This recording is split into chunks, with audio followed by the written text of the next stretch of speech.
Today, I'd like to talk to you about mastering disappointments. Some years ago, a group of men and women who were classified as business failures were studied carefully by several experts to see if there was some one reason why certain people fail in business. The study revealed some important facts.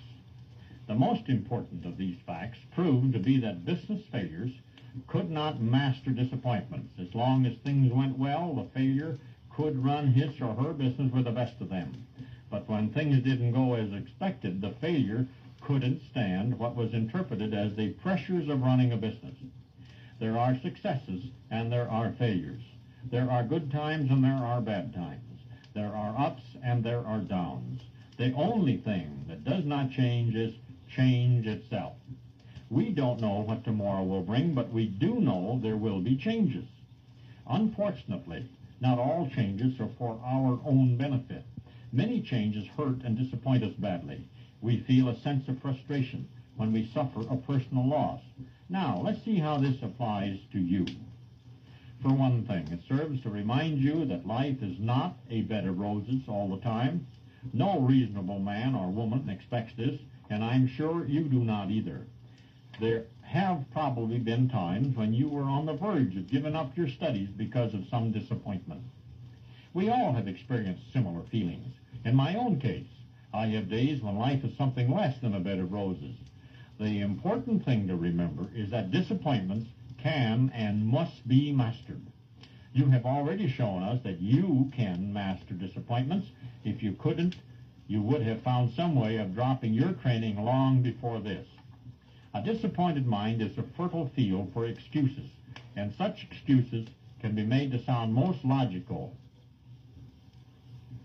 A favorite story of mine deals with the great American inventor Thomas Edison.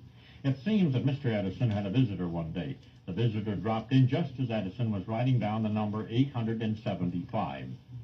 Edison admitted he was recording the number of times he had failed to find the answer to a particular problem. The visitor was amazed that Edison had tried 875 times to find one single answer. Surely, Edison must be involved in a most frustrating and disappointing experiment. Edison, however, didn't feel that way. He told the visitor that he now knew 875 ways the problem could not be solved, and he would repeat none of them, but he would continue the search until he found the answer. In addition, said Edison, he had learned something from each failure. The story ends with the message that Edison did find the answer after over 1,200 disappointments. All mankind owes a debt of gratitude to Edison's ability to master disappointments. All of us should be reminded of this story every time we light our way in darkness, for Edison's tireless search ended in the invention of the electric light.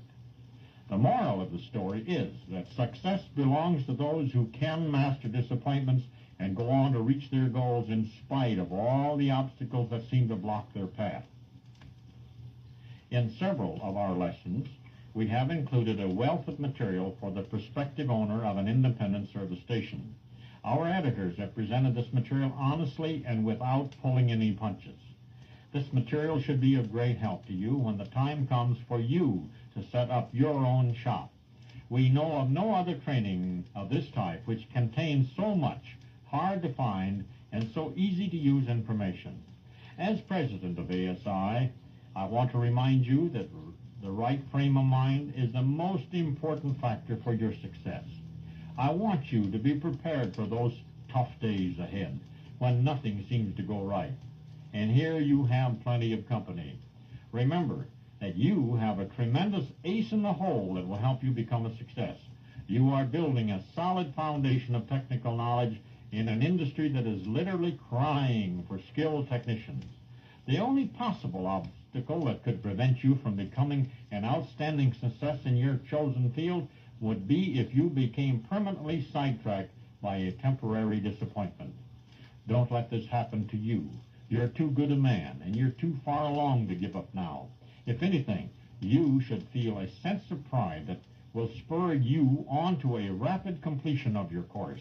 After all, unlike Mr. Edison, You know exactly how far you have to go. Your goal is just a few short steps away. Reach it quickly. You, your family, and the entire automotive service industry will be glad you did.